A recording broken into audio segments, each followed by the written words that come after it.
The world that they showed me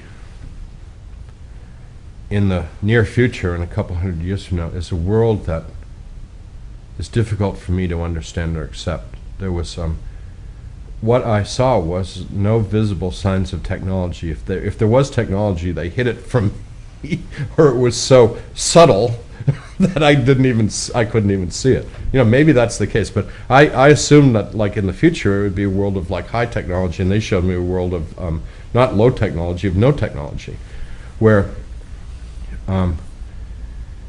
people's relationship with God, with the creation, and with one another was so intense that human beings controlled the weather of the planet. Not just for the welfare of human beings, but for the welfare of the entire planet. Everybody in the world was telepathically connected to everybody else in the whole world. People raised food by simply, meditating or thinking about the food, and the food would just grow, and then they would pick it and eat it. I mean, it was, not instantaneous, but it just happened before your eyes. I mean, a cabbage would grow from a seed to a full-blown cabbage in a matter of a few minutes. People lived in small communities. People could move from community to community freely if they wanted to. Most people didn't move around very much. Some communities put an emphasis on music, some communities put an emphasis on science, some communities put an emphasis on celebration, liturgy, worship. Some communities spent their time on physical relaxation and enjoyment, sports, and that sort of thing.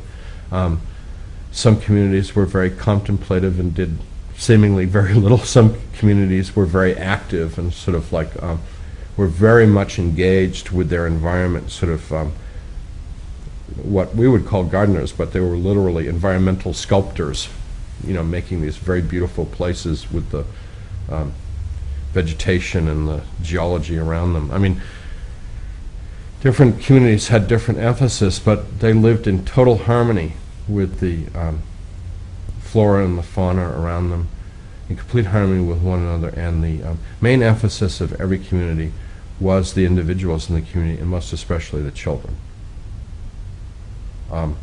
When people had experienced what they felt was their full life experience, there would be a great celebration, and they would lay down, and they would die, and their souls, their spirits, whatever, would be raised up to heaven.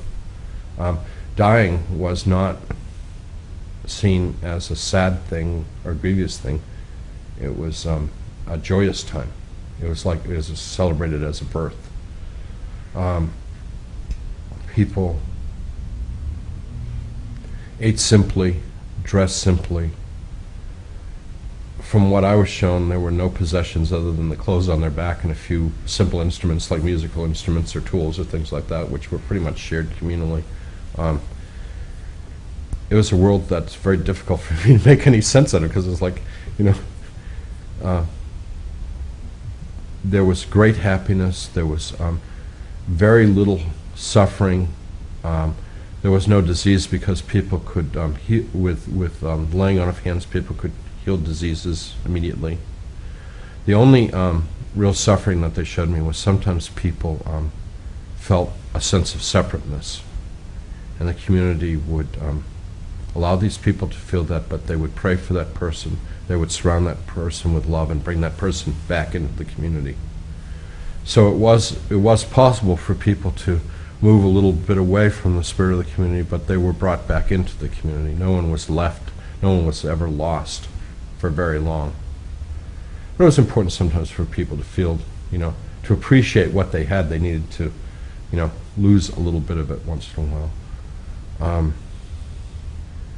The Spirit of Christ lived in every heart, fully and